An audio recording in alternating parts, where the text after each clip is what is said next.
Hello, my dear student. Myself Digant, I am your math sir. Today we will try to understand the relationship of the quadratic polynomial coefficient and their zero.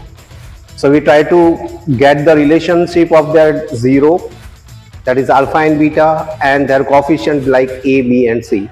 Okay. So look at here, quadratic polynomial. The quadratic polynomial px is given. So px equals to ax square plus bx plus c, where a is a non-zero term and it has two zeros are there, they are alpha and beta. Okay, so we can write here the two are there, that is x equals to alpha, another is x equals to beta. When we change the side of alpha, then we can write x minus alpha equals to 0 and x minus beta equals to 0. By factor theorem, we get x minus alpha and x minus beta are the factor of px. Now dear student, you already know that the polynomial is given px equals to x square plus bx plus c, and we have two factors are there, that is x minus alpha and x minus beta. So when we multiply this both the x minus alpha and x minus beta, then we get the polynomial. So we are writing here the px equals to k in the bracket x minus alpha and x minus beta, where k is not equals to 0. So ax square plus bx plus c equals to k in the bracket x square minus alpha plus beta x plus alpha into beta. Now you think that how this thing come? We have learned already this thing in the 9th standard. We put both the term in the square, okay, and then we multiply the first term, second term, and like that we get this term. Now we will match them here. Ax square plus bx plus c equals to kx square minus k into bracket alpha plus beta x plus k into alpha into beta. When we match, then x square and x square, so we get k equals to a.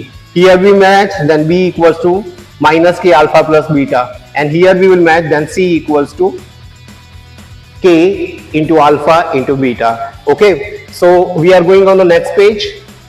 Comparing the coefficient x square x and constant term on the both the side, we get a equals to k, b equals to minus k alpha plus beta, and c equals to k into alpha into beta. Now dear student, we have to consider this thing properly, that a equals to k, and we will use this thing everywhere. So first we have given b equals to minus k alpha plus beta, that we are writing here minus k in bracket alpha plus beta equals to b. Instead of this minus k, here instead of this k we are writing a, so minus a in the bracket alpha plus beta equals to b. So alpha plus beta, we change the side of a, so minus b upon a. It means that alpha plus beta is nothing but it is the zeros. So the sum of the zeros equals to, this is the second term of ax square plus bx plus c here, coefficient of x, that is minus b, divided by coefficient of x square, that is a.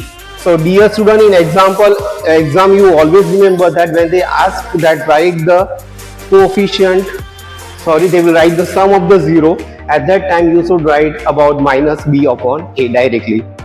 Okay, another term is given here, c equals to k into alpha into beta. Instead of this k we are writing what? A. Alpha into beta equals to c, and then alpha into beta equals to c upon a. So alpha into beta, it is the what? Product of 0. Alpha into beta is the product of 0. So we can write what? C is the last constant term and a is the coefficient of the x square, so c by a. So at last in exam you have to remember that sum of the 0 alpha plus beta equals to minus b upon a, and product of the 0, that is alpha into beta, equals to c by a. Okay, and at last we will do somewhat revision that, so the sum of the zeros, that is alpha plus beta equals to minus b upon a, product of the 0 alpha into beta equals to c by a. So in short we can write ax square plus bx plus c equals to k in the bracket x square minus alpha plus beta x plus alpha into beta. This is the polynomial of quadratic equation. So this is all about the today's session. Thank you so much.